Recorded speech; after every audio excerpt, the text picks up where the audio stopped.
जिसमें मैंने आप लोगों को उसके बारे में बताया था, एरेथ्रोब्लास्टोसिस विटेलिस कंप्लीट करा दिया था। गुड, उसका रीजन भी बताया होगा मैंने, फिर बता दिया था ना। तो चलिए फिर आगे बात कर लेते हैं हम। रिपीट कर देते हैं, सुनाइए क्या, रिपीट कर दो इसको एक बार। आरएच फैक्टर को रिपीट कर दूं मैं, ठीक है? रिपीट सबको करवाना है या सिर्फ एक ही स्टूडेंट करवाना है? सभी को करवाना है ना। चलो ठीक है, तो चलिए क्लास आज एक बार फिर से देख लेते हैं आरएच फैक्टर अपना, ठीक है? तो देखो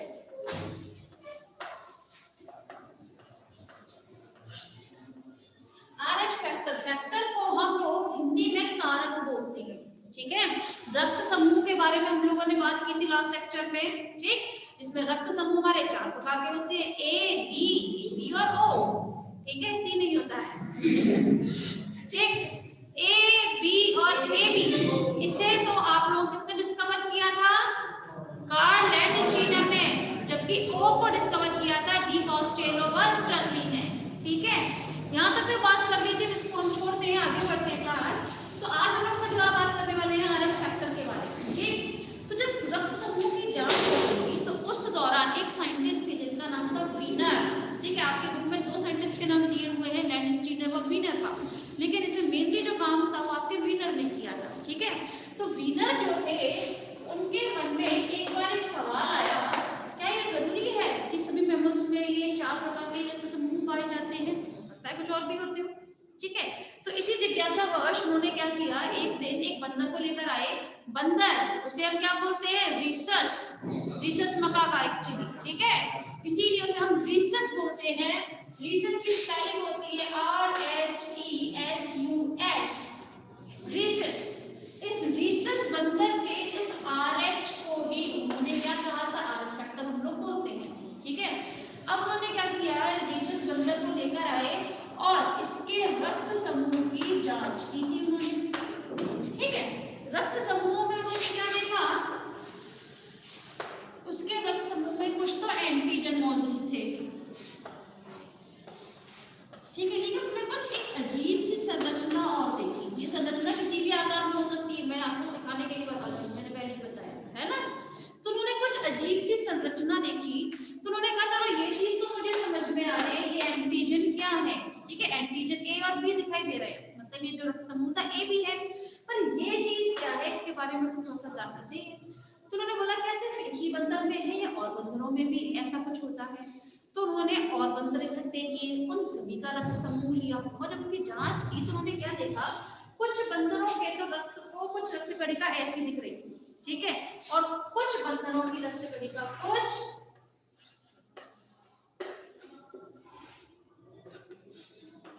इस प्रकार की थी, ठीक है? जिसमें मतलब इस प्रकार का एक भी संरचना मौजूद नहीं थी, ठीक है? उन्होंने और आगे देखे बंदरों में, तो कुछ में तो उन्हें इस टाइप की संरचना देखने को मिली और कुछ में इस टाइप की संरचना नहीं थी। इस संरचना को रीसिस की वजह से उन्होंने क्या नाम दिया? ये होते हैं आरएच कारक, आरएच फैक्टर, ठीक है?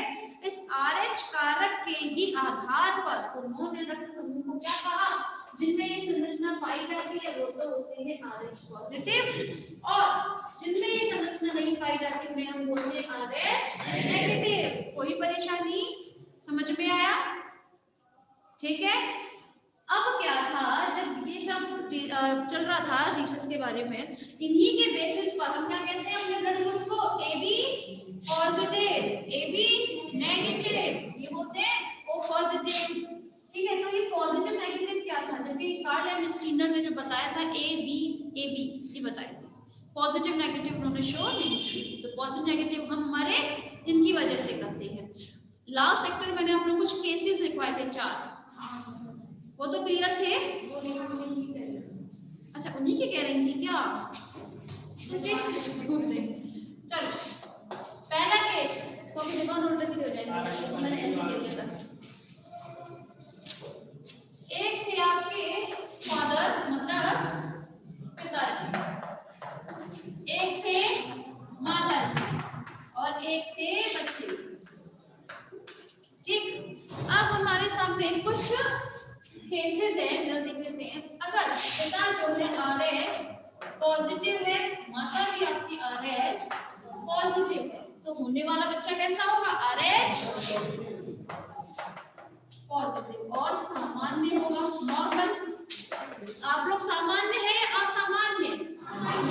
सामान्य। आज घर जाके अपने पेरेंट्स से पूछ लीजिएगा उनके ब्लड ग्रुप के बारे में, ठीक है? पॉजिटिव नेगेटिव थोड़ा देख लेना आपको, ठीक? तो अगर पिताजी और माताजी दोनों ही पॉजिटिव है तो बच्चा भी कैसा होगा? पॉजिटिव, ठीक? और वो भी कैसा होगा? सामान्य होगा। ठीक है, हम और आप।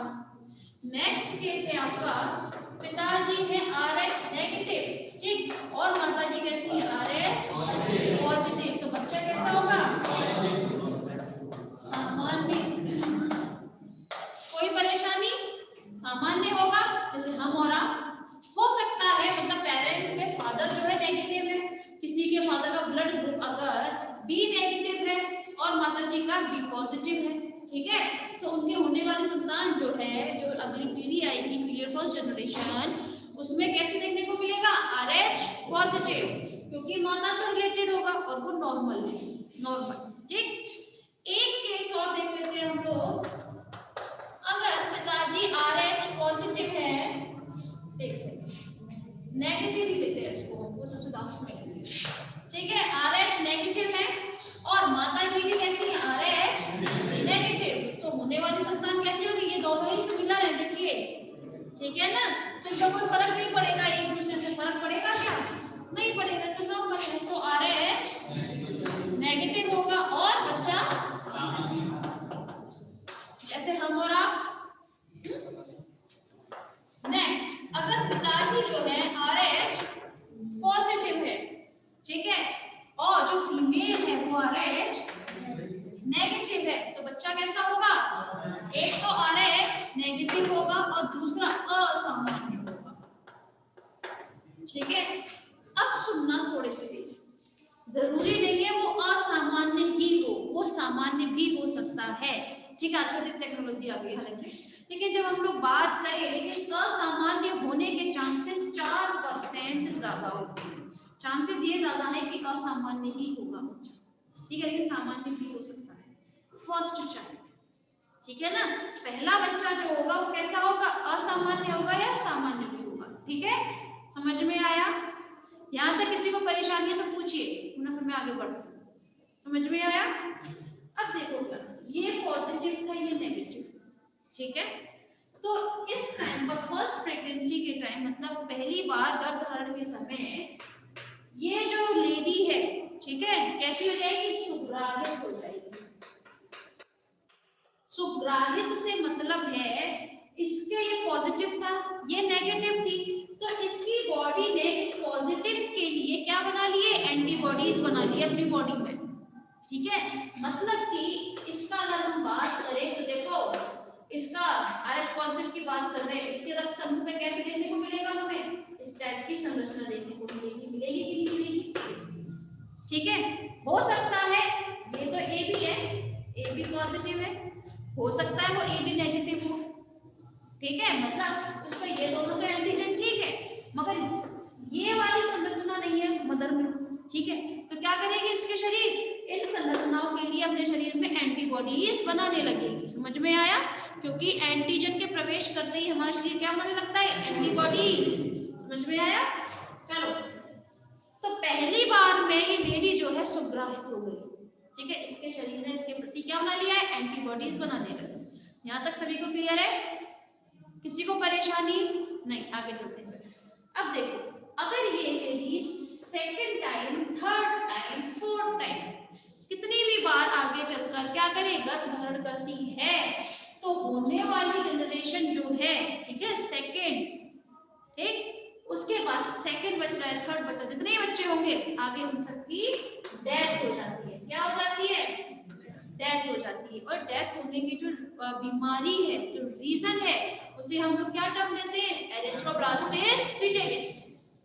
इसका मतलब होता है क्लास, मतलब समझना, एरिथ्रोब्लास्टोसिस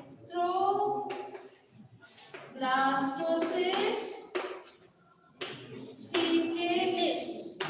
अब देखो फीटेलिस ये शब्द बना हुआ है फीटस से। फीटस मतलब भ्रूण, समझ में आया? भ्रूण सब समझते हैं, भ्रूण को इंग्लिश में हम बोलते हैं फीटस, ठीक है? और फीटस से बना हुआ है फीटेलिस, समझ में आया? भ्रूण से रिलेटेड है। एरिथ्रो मतलब होता है आपका आरबीसी। आप लोग जानते हैं आरबीसी को किस टर्म से जानते हैं? एरिथ्रोसाइट्स, एरिथ्रोसाइट्स जानते हैं। डब्ल्यूबीसी को ल्यूकोसाइट और प्लेटलेट्स को थ्रोम्बोसाइट्स। ये टर्म्स अपने टिप पर रखिएगा, ठीक है? मतलब एरिथ्रो मतलब हो गया यहाँ पर आरबीसी, ठीक? अब ब्लास्टोसिस का मतलब होता है उसका लयन हो जाना, ठीक है? समझ में आया? उसका टूटना, ब्लास्ट होना, टूटना। किसका टूटना? आरबीसी का, एरिथ्रो का मतलब। समझ में आया? इस बीमारी का नाम का मतलब समझ में आया इतना? चलो अब इसका जरा रीजन देखेंगे हम, किस तरीके से ऐसा होता है कि उसको बीमारी जो है एरिथ्रोब्लास्टिस फिटेलिस हो जाती है, ठीक है? इतना चाहते हैं कि इसको और फिर आगे बात करते हैं।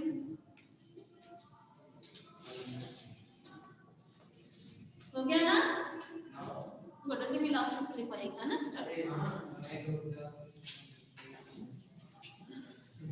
चलो आगे बात कर लेते हैं क्लास।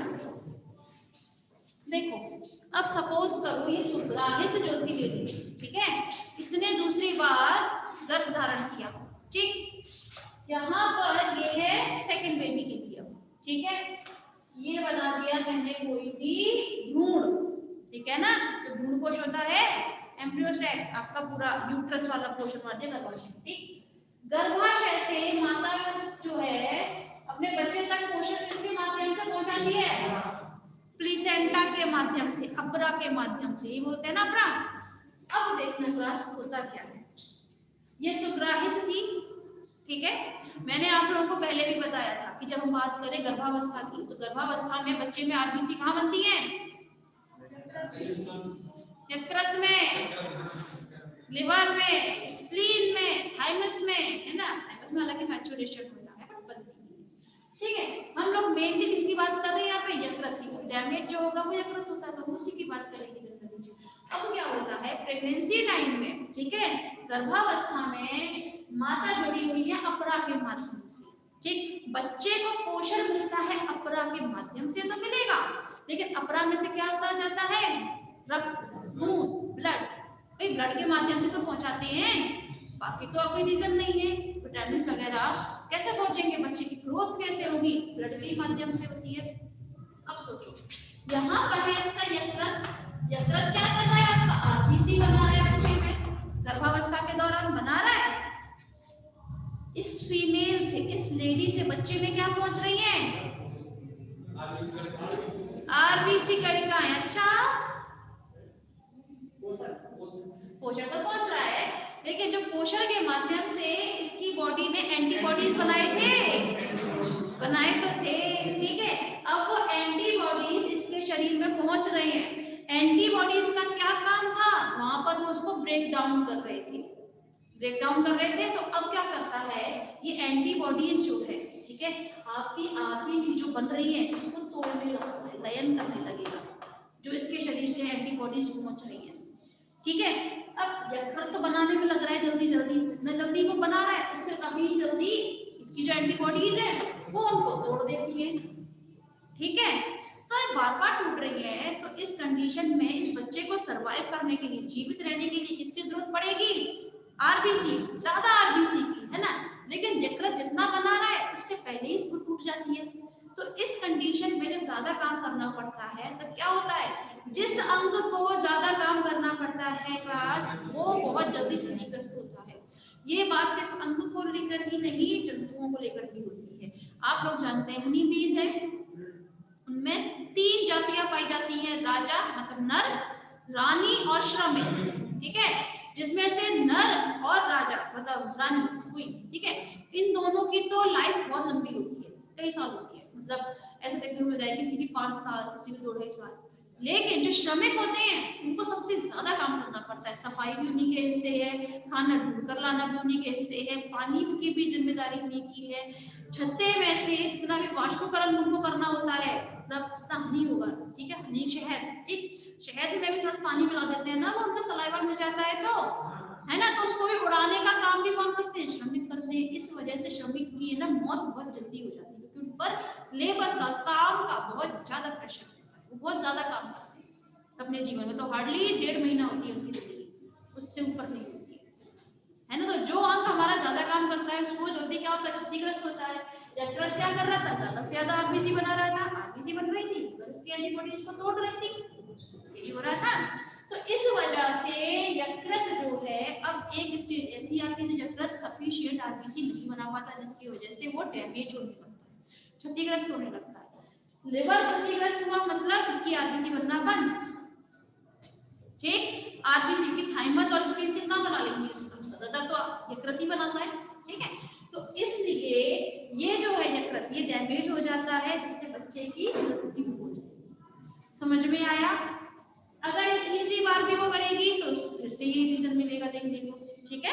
तो इसी चीज को हम क्या बोलते हैं, एरिथ्रोब्लास्टोसिस फीटलिस। फीटलिस मतलब भ्रूण में, एरिथ्रो मतलब आरबीसी का लयन हो जाता है, ठीक है, तोड़ देते हैं। समझ में आया? किसी को परेशानी है अब तो पूछिए, वरना आगे बढ़ते हैं। फर्स्ट ईयर क्या,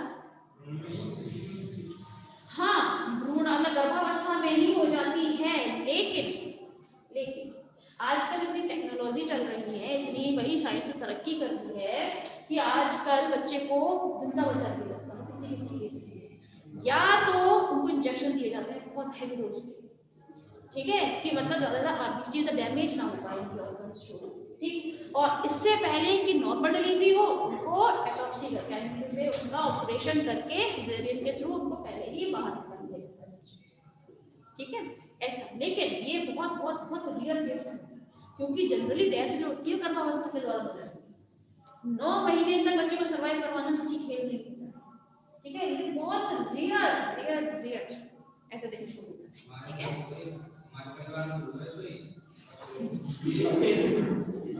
ठीक है। तो ऑप्शन आप लोगों को क्लियर हुआ होगा, ठीक है। किसी को परेशानी, क्या परेशानी थी, क्या परेशानी थी घर में, कुछ नहीं, अच्छा, उनके सिर्फ एक ही बेबी था, पता ऐसे आसपास आपको बहुत सारे लोग ऐसे मिल जाएंगे सिर्फ एक ही बेबी होता है, उसके बाद उनकी बेबी नहीं होती है, उनके प्रेगनेंसी टाइम में उनकी डेथ हो जाती है, ठीक है। हालांकि वो लोग नहीं समझते इस चीज को कि ऐसा क्यों हो रहा है, मुझे लगता है शायद कुछ परेशानी चल रही है घर में इसलिए ऐसा हो रहा है, लेकिन ये किसकी वजह से होता है, ब्लड ग्रुप की वजह से, ठीक है। तो कुंडली तो क्या मिला है, ब्लड ग्रुप मिलाना चाहिए, ठीक है।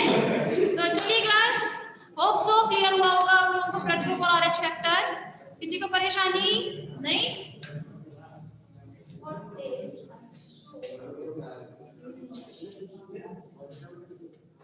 विकेश तुम्हारी क्लास में,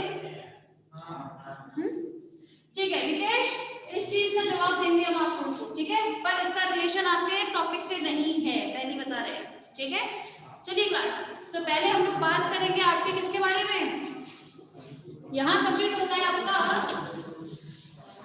RBC, blood groups and RH factor.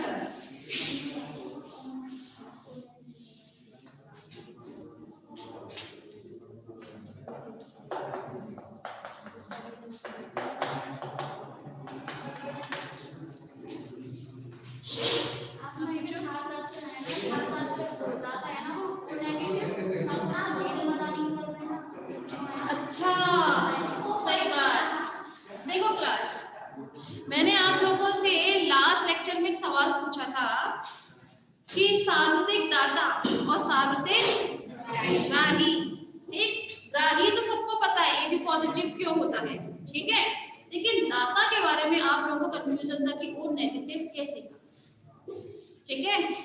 अब देखो यहाँ पर मैं दो ब्लड ग्रुप ले लेती हूँ। यहाँ पर ले लिया मैंने ब्लड ग्रुप ए, चलो ए, ठीक है, छोड़ो। एक तरफ मैं ले लेती हूँ blood group O negative. O negative तो शो करना है मुझे, यही तो शो कर दिखाना है ना कि ओ नेगेटिव किस तरफ मिलेगा। अब बताओ ओ नेगेटिव है तो इस पर, ठीक है, कौन से एंटीजन मौजूद होंगे?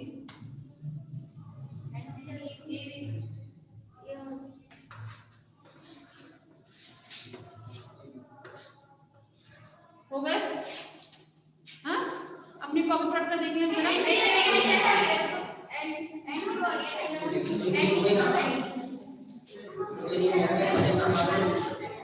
मैंने इसीलिए आप लोगों को एक ट्रिक बताई थी कि ओ जो होता है वो गंजा होता है, ठीक है?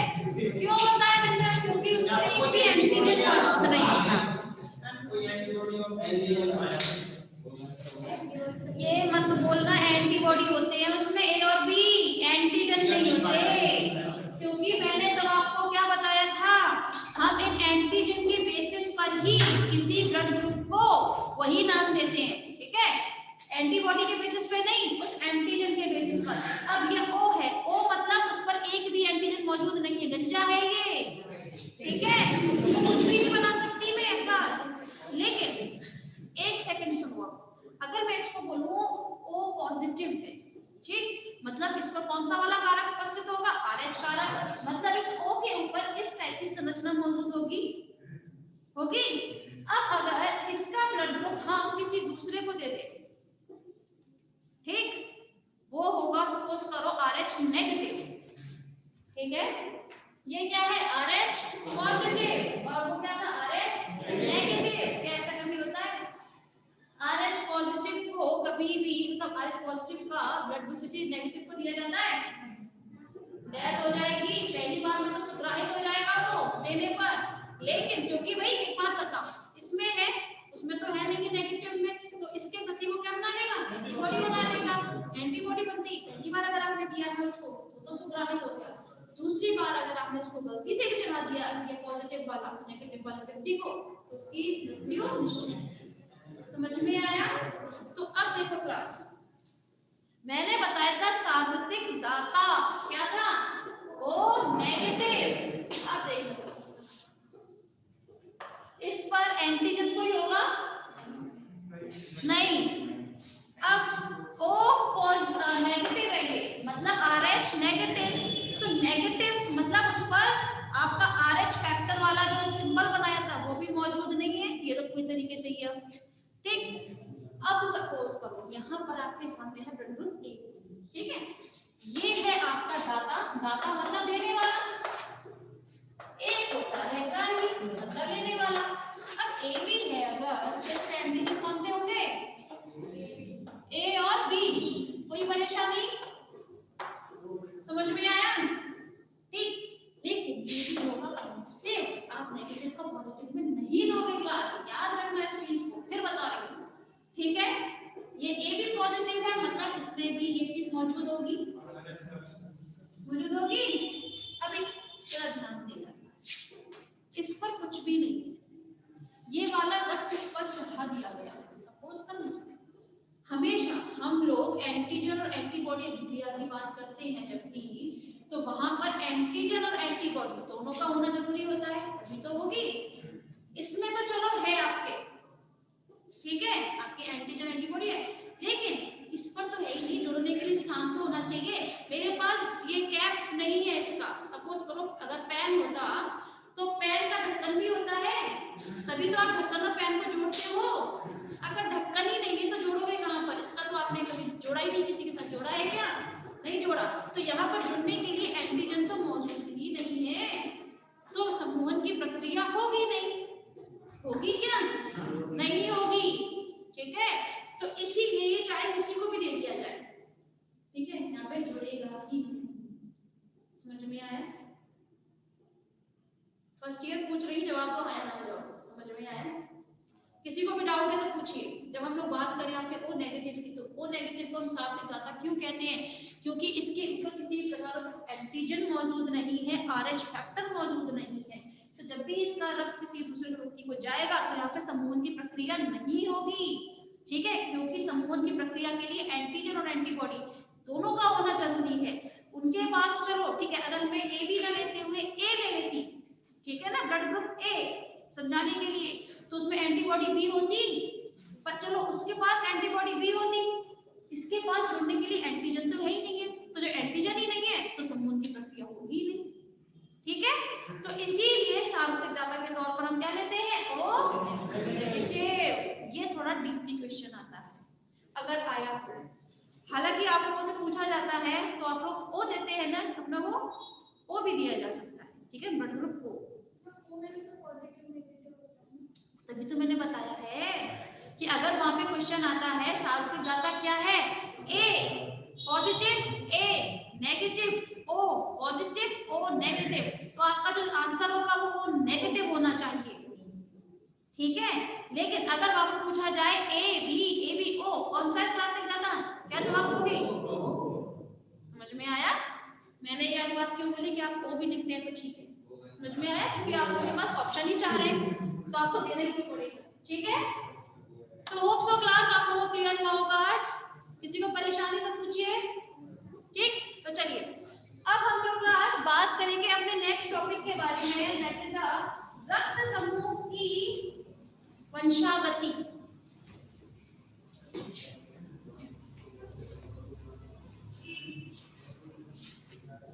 हेडिंग लिखिए आप लोग, रक्त समूह की वंशागति।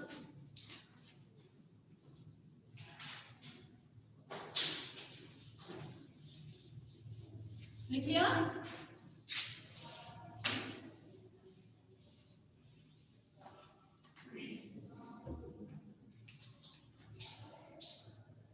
लिखिए। अच्छा, तो पहले तो मैं थोड़ा सा कुछ पूछ लेती हूँ, रक्त समूह की वंशागति से आप क्या समझते हैं, वंशागति क्या होता है। हाँ ठीक है, तो एक पीढ़ी से दूसरी पीढ़ी में कोई भी लक्षण का जाना ये कहलाता है वंशागति। लेकिन जब हम लोग बात कर रहे हैं रक्त समूहों की वंशागति, मतलब एक पीढ़ी से दूसरी पीढ़ी में जाने वाला रक्त समूह क्या होगा उसके बारे में बात करेंगे अब, ठीक। कोई भी कैरेक्टर है, हम ब्लड ग्रुप को लेकर बात नहीं करेंगे, हम उनका जनरली फिनोटाइपिकली भी बात करेंगे। तब फिनोटाइप बताया था, क्या अंतर था फिनोटाइप और जीनोटाइप, बिल्कुल, एक होता है लक्षण प्ररूप और एक होता है जीन प्ररूप, ठीक है। तो लक्षण प्ररूप को हम इंग्लिश में क्या बोलते हैं, फिनोटाइप पूछा जाता है, याद रखिएगा वाइवा में वैसे, ठीक। तो चलिए बात कर लेते हैं, रक्त समूह की वंशागति से मतलब है यहाँ पर रक्त समूह में आपके ए बी ओ, बस, क्योंकि ए बी क्या होता है, ये एक ऐसा रक्त समूह होता है जिसमें आपके एंटीजन ए और बी दोनों मौजूद हैं, ठीक है। तो यहाँ पर रक्त समूह ए या बी आप किसी की बात करेंगे तो ये हमेशा किसके बेसिस पर होता है, लक्षण जीन्स बेस होता है, एलील्स के बेसिस पर होता है, इतना तो जानते हैं आप लोग अब, है ना। तो जब हम लोग एलील्स की बात करते हैं तो यहाँ पर ब्लड ग्रुप ए रक्त समूह एक में बनने वाले जो एलील्स होंगे वो क्या होंगे, एल ए, अरे बी कहां से आ गया, जब ब्लड ग्रुप ए की बात कर रहे थे तो आएगा ही नहीं, या फिर मैंने कॉमा लगा दिया है, आप चाहे ऑब्लिक लगाना चाहे ऑब्लिक लगाइएगा, LALO, ठीक है। ओ क्यों, क्योंकि ओ यहाँ पर सुप्त अवस्था में है, ऐसे सिम में है, समझ में आया। किसी को परेशानी पूछिए, मैं आगे बढ़ती हूँ, समझ में आया। चलिए बी का क्या हो जाएगा, LB या फिर LBLO, कोई परेशानी, सेम। ओ जो है उसका होगा LOLO, इसका दूसरा रूप है, ठीक। अब अगर हम लोग बात करें तो आपकी खुशी के लिए ए बी के बारे में, ठीक है, जो आप लोग जानना चाहते हैं, दैट इज LALB। इसमें हम दूसरा वाला फैक्टर नहीं लगा सकते, ओ तो इसमें प्रेजेंट होगा ही नहीं, क्योंकि यहाँ पे दोनों ही आपके कैसे प्रभावी वाले हैं जीन्स, ठीक है। तो ये एलील्स जो बनेंगे वो ये बनेंगे। अगर हम ब्लड ग्रुप ए की बात करते हैं तो LALA, LA या LO, ब्लड ग्रुप बी में बनेगा LB या फिर LBLO। AB में LA-LB बनेगा, इसमें O की कोई गुंजाइश नहीं है, ठीक है। O में तो O बनता है, ठीक। आगे बढ़े अब हम, गुड। तो देखो क्लास, यहाँ पर मुझे एक सवाल का जवाब दो, L क्या है। आप लोगों ने मुझसे नहीं पूछा, मतलब आप लोग जानते हैं। जब मुझसे बोल दिया गया हाँ मैम पढ़ जाइए आगे, तो आप जवाब दीजिए मुझे, एल क्या होता है। एनीवन? नहीं? तो देखिए क्लास, जब हम लोग बात करें एल के बारे में, एल यहाँ पर होगा आपका लैंडस्टीनर। कार्ल लैंडस्टीनर था, उन्होंने ब्लड ग्रुप की जांच की थी, तो उन्हीं के सम्मान में हम उनके एलील्स को, ब्लड ग्रुप के जो एलील्स होते हैं उनको हम एल से डिनोट करते हैं। पहली बात, किसी बुक में, आप लोग इस बुक से स्टडी करते हो आई डोंट नो, लेकिन किसी बुक में यहाँ पर टर्म देखने को मिलेगा ब्लड ग्रुप ए के लिए IAIO। कोई परेशानी समझ में आई? क्वेश्चन आ जाता है आई क्या है ना। आई मतलब होता है क्लास इनहेरिटेंस। इनहेरिटेंस को हिंदी में हम बोलते हैं वंशागति, वही तो आपको पढ़ना है, ठीक है। तो यहाँ पर देखने पर से पता चल रहा है एल मतलब लैंडस्टीनर को शो किया जा रहा है, किसी बुक में आई से भी दिखाई देगा। आप लोग कंफ्यूज मत हो जाना कि मैडम ने हमें एल से बताया, आई दिया हुआ है। आई मतलब होता है इनहेरिटेंस, मतलब वंशागति, ठीक है। वही तो हमें पढ़ना है, बाकी समझ में आया? कोई परेशानी? क्लियर? फर्स्ट ईयर आप लोग रिजल्ट कीजिए प्लीज।